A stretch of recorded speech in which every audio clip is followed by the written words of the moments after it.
ये जी flash flood इसे कहते हैं। पानी की स्पीड देखें, बहाव देखें जी। ये अपने साथ कई चीज़ें बहा के ले जाता है। आप देखें, ये ज़ियारत से हम वापसी निकले हैं जी। बारिश होने लग गई है जी।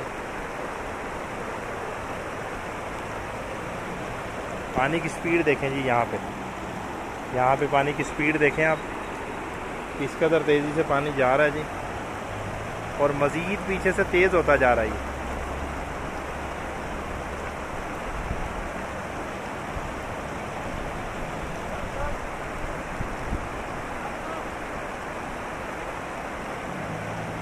स्पीड यहाँ देखें, लेवल भी ऊंचा होता जा रहा है। और